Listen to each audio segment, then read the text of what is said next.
is Terri Kearney, and like a lot of other people, I love Lough. I've been coming here since I was a child, and my father before me also loved the place.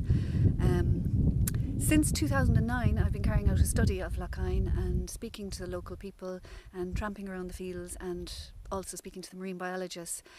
And 4 years later, I'm finally publishing a book on the findings of that study. Its name is Lough from Prehistory to the Present, which gives a hint of what it's about, and it's being launched this weekend. It starts with the archaeology of Lough. The landowners of Lough were very kind and let me walk around their land and gave me field names and so on, so we found new sites. So I trace man's interaction with Lough via the sites rather than just explanations of the sites themselves. So the first evidence is around the time of the first farmers, the Neolithic times, when it became when it changed from a freshwater to a saltwater lake. There are tombs. Then we go on to Bronze Age. There's a very healthy Bronze Age population in the area, and there's standing stones, cup mark stones, lots of other sites. Positive evidence in the Iron Age, but that would be for any area in Ireland. Early Christian and early medieval period, huge population here, and lots of traces of that still here, and you can tell a little bit about the way they lived. And then of course the Vikings at Lough, and other miscellaneous sites like the Holy Wells. The second chapter in the book is all about the lords of Lough, the O'Driscolls.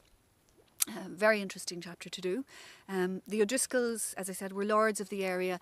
They once ruled a span of the coast from Kinsale all the way over to Kenmare, and after the Norman invasion they were slowly pushed southwest until the centre of their kingdom, if you want to put it that way, was Baltimore. And the castle behind me on Castle Island, Claughaun Castle, was one of their castles. It was the smallest of the castles, but nevertheless it was very important. So the book traces the rise and fall of this very, very interesting family and very wealthy family, through from their revenue, their wars, and one of my favourite characters is Sir Famine O'Driscoll, the last great chieftain of Collymore, who lived a very colourful life, to put it mildly. He's said to have died here in this little castle in the early part of the 17th century. And then of course later on in that century we had the 1641 rebellion, then we had the depositions, and then the loss of land.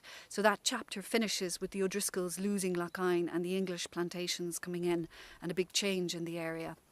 The next two chapters move forward into the early 19th century and then cover the famine. The first chapter sort of sets the scene, so to speak.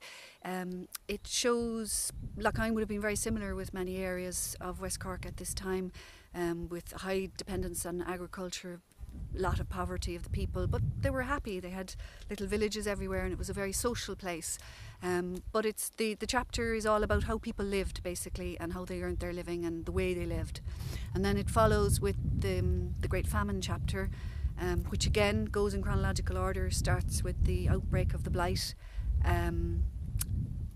the road relief scheme and the relief schemes, which the western wall of the rapids was built in the first early months of 1847 in bitterly cold conditions. The poor people would have had to stand in the water doing that. Then we go on to the soup kitchens, and there was a soup kitchen over in Cree run by Reverend Caulfield, and Daniel McCarthy of Lough House actually did a lot for people during that time as well. And we also cover evictions. Very moving account of an eviction up in Highfield, but there was also evictions in Ballinard. And this area overall lost about 45% of its population. So it went from a lively, bustling place full of people to a place full of shadows and empty houses. So that's the end of the famine chapter. And then the next chapter covers the very interesting history of marine research.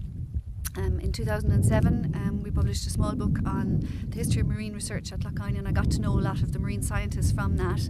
And this is a bigger look at the same subject, if you like. It starts in 1886 when a Royal Irish Academy cruise happened upon Lough by accident, and then it moves on through some of the very big names that came here, including Robert Lloyd Prager, and who introduced a man called Louie Renouf, who was the start of it all, if you like.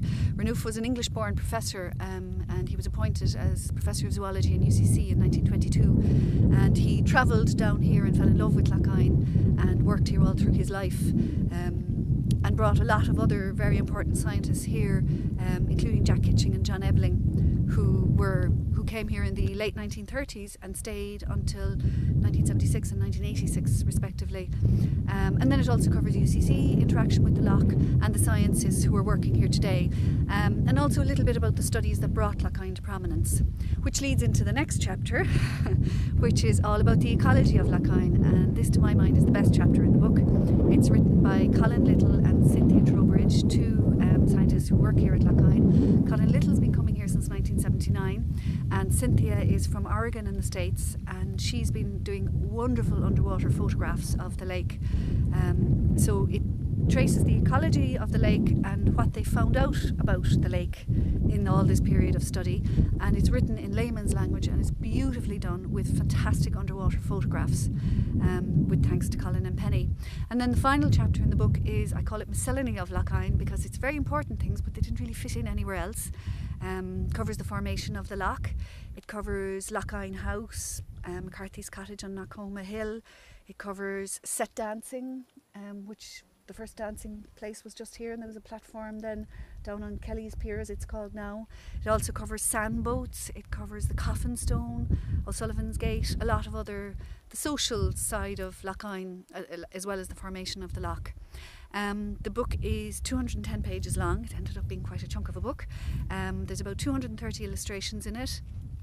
It features some beautiful illustrations by Peter Murray of Ballinard here in Lochine. He has done wonderful watercolours of Vikings coming into Lochine and the O'Driscoll ships and Cloughan Castle as it would have looked like. And we also have local photographers such as Reddy O'Regan and Sharon Franks' photos featuring, as well as lots of other people and myself.